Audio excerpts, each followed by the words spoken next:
Hello everyone, मैं राकेश स्वागत करता हूं आपके अपने इंग्लिश के नए यूट्यूब चैनल पर।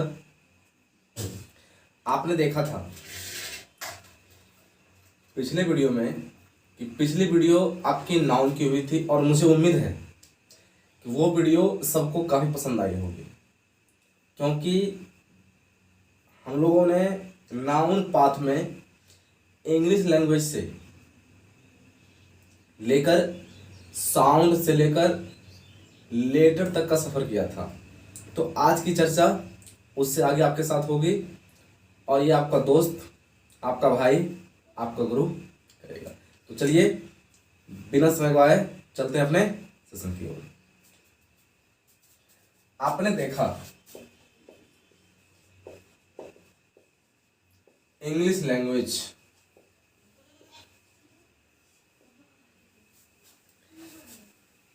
Language sound. आपने देखा सबसे पहले साउंड की बातें हुई, साउंड से पहले, साउंड के बाद आपने बातें की लेटर की, और आपने ये सीखा था कि लेटर आपके पास दो प्रकार की होती है।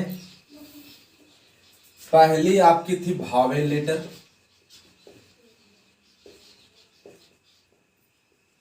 दूसरी आपकी थी कॉन्सोनेंट लेटर।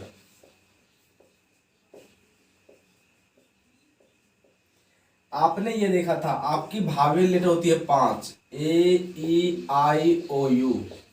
कॉन्सोनेंट इस 5 के अलावा जो 21 होता है वो क्या होता है आपका कॉन्सोनेंट। तो जब आपने इसे देख लिया कि इंग्लिश लैंग्वेज से साउंड आया, साउंड से आया लेटर, और अब लेटर के बाद जैसे हम लोग किसी साउंड को बोलते हैं तो उस साउंड को लिखने के लिए किसकी जरूरत होती है? हमारे पास उसको बोलने के लिए आवश्यकता होती है कि यदि मैं उस साउंड को लिखने की कोशिश, मुझे क्या चाहिए उसके लिए? लेटर। तो जब मैंने लेटर की बातें की तो हमने ये भी चर्चा किया कि लेटर क्या होती है।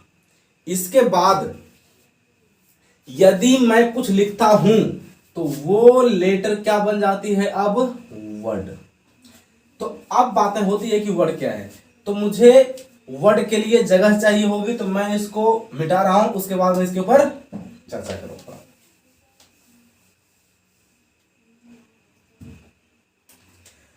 आपने देखा वर्ड, आपको पता है कि यदि किसी वर्ड की बातें की जाए तो उस वर्ड को लिखने का वे क्या है? हमारा लेटर है। मान लिया जाए कि यदि मैं लिखूं एप्पल, तो हमने देखा कि एप्पल एक वर्ड है और इस मीनिंग भी है, और ये वर्ड हमारा बना हुआ है किस लेटर से? ए भी लेटर, पी भी लेटर, एल भी लेटर, ई भी लेटर। तो आपने देखा कि एक वर्ड फॉर्मेशन में आपकी भावेल और कॉन्सोनेंट दोनों लेटर मिलकर एक कंपाउंड बना सकती है और वो बन सकती है वर्ड। ऐसा नहीं है कि वर्ड का मतलब क्या हुआ कि आप किसी भी भावेल कॉन्सोनेंट को जोड़ दें, कॉन्सोनेंट कॉन्सोनेंट को जोड़ दें, क्या हो जाएगी? वर्ड। जो वर्ड होगी उसकी रियल मीनिंग चाहिए, उसकी कोई अलग मीनिंग होनी चाहिए। ऐसा नहीं है कि मैंने बोल दिया PAE ये भी लेटर है, कंपाउंड है, एक बन गया वर्ड। ये वर्ड नहीं हुआ। तो हमें वर्ड इस प्रकार चाहिए, हमारी वर्ड इस प्रकार हो जो क्या हो? जो अपनी रियल मीनिंग रखती हो और जिसका रियल प्रोनाउंसिएशन हो।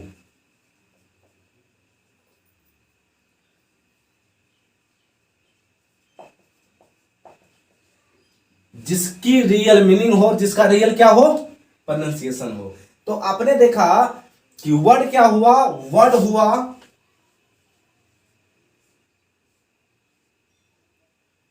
रियल मीनिंग प्लस उनका प्रोनाउंसिएशन। तो जब आप किसी वर्ड को लिखते हैं तो उस वर्ड को लिखने में आप हेल्प लेते हैं लेटर की। जो लेटर के पास क्या होती है 26 होती है, और उसमें आपका 5 होता है वॉवेल, और उस 5 के अलावे होता है सारा कॉन्सोनेंट। और जब आप उस कॉन्सोनेंट लेटर को और वॉवेल लेटर को एक कंपाउंड में तैयार करते हैं और उससे इस प्रकार का वर्ड बनाते हैं जिसकी रियल मीनिंग हो। ऐसा नहीं है कि आपने कोई भी लिख दिया, आपने लिख दिया ए बी सी या सी ए बी, तो इसकी कोई मीनिंग आ जाए, इसकी कोई मीनिंग नहीं आई और ये आपका वर्ड नहीं हो सकता। वर्ड का अर्थ हुआ कि जिसकी रियल मीनिंग आए, जिसकी रियल मीनिंग होती है और जिसका प्रोनाउंसिएशन संभव होता है, वही आपका क्या होता है, वो आपका होता है वर्ड। अब यदि आप देखेंगे तो आप पाएंगे यदि वर्ड को आप बना रहे हैं, यदि वर्ड को आपने लेटर लिखकर उसे वर्ड बनाया, तो इसका अर्थ है कि वो क्या है आपका, वो है आपका वर्ड फॉर्मेशन। मतलब वर्ड को कैसे तैयार किया जाए। तो अब वर्ड फॉर्मेशन को जानने के लिए हमें एक स्टेप होती है जिसे आप बोलते हैं एफिक्स, प्रीफिक्स, सफिक्स और रूट। अब देखिए, यदि मैं एफिक्स की बातें करता हूं, एफिक्स का अर्थ ही होता है वर्ड फॉर्मेशन। मतलब क्या, जिसके माध्यम से आप वर्ड बनाएं। जैसे मैंने एक वर्ड लिया काउंट, तो हमें पता है इस काउंट का अर्थ होता है गिनना। गिनना की बातें करेंगे तो ये क्या है, एक वर्ब की तरह ट्रीट हो रहा है। गिनने की क्रिया क्या होती है, गिनना। यदि आप इसके आगे एफिक्स करते हैं अन, यदि आपने प्रीफिक्स किया यहां अन, तो ये क्या हुआ, अनकाउंट। मतलब क्या, अब सर ऐसी गिनने की बातें हो रही है जो गिना ना जा सके। तो आपने क्या देखा कि यदि आपने काउंट को देखा तो काउंट क्या हुआ, एक वर्ड है जो क्या बना हुआ है, जो बना हुआ है लेटर से, और इसकी रियल मीनिंग क्या है, इसकी रियल मीनिंग है गिनना, जो क्या है एक वर्ब है। मतलब इसका हुआ कि गिनने की क्रिया क्या हुई आपकी, वही गिनने की क्रिया को क्या कहा आपने, काउंट का। तो हुआ क्या, ये एक वर्ब हुआ। अब यदि आपने इसमें अन को इसके पहले ऐड किया, जैसे आपने अन को प्रीफिक्स किया, तो आप क्या देखेंगे कि ये अब क्या हुआ, ये बना अब अनकाउंट, मतलब जिसे आप ना गिन सकते हो। जैसे आपने इसमें अब प्रीफिक्स किया, सफिक्स किया सॉरी, एबल, तो ये क्या हुआ, अनकाउंटेबल। तो अब क्या देखेंगे, अनकाउंटेबल, जो गिनने के योग्य ना हो। अब क्या बना, अब ये बन गया आपका एडजेक्टिव। तो आपने देखा कि सर काउंट के द्वारा ही सारा तैयार हुआ, तो ये क्या हुआ, रूट हुआ। मतलब क्या कहा आपने, रूट। एफिक्स में क्या होता है, रूट होता है। अब क्या होता है, प्रीफिक्स होता है। अब क्या होता है, सफिक्स होता है। तो आपने देखा कि जब आपने किसी रूट में प्रीफिक्स को ऐड किया तो ये क्या हुआ, एक नई वर्ड बनी। फिर से आपने उसमें जब सफिक्स लगाया एबल, तो फिर से क्या बनी, वो बनी अनकाउंटेबल। इसका मतलब हुआ कि पूरी की पूरी वर्ड क्या हुई, अनकाउंटेबल। इसका मतलब है अब ये क्या हुआ, अब ये आपके लिए न्यू वर्ड तैयार हुआ। मतलब वर्ब था, वर्ब से क्या बना अब ये बन गया एडजेक्टिव।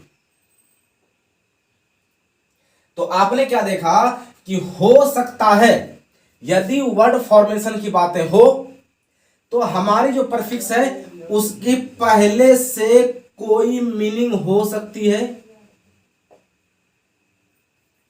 मैं इसके लिए जगह बनाऊं,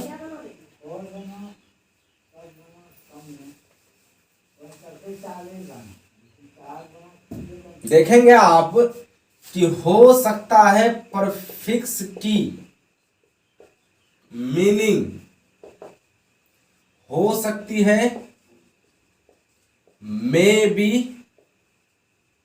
मे नॉट बी, हो भी सकती है नहीं भी हो सकती है।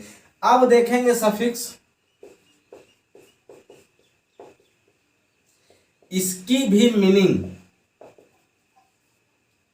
हो सकती है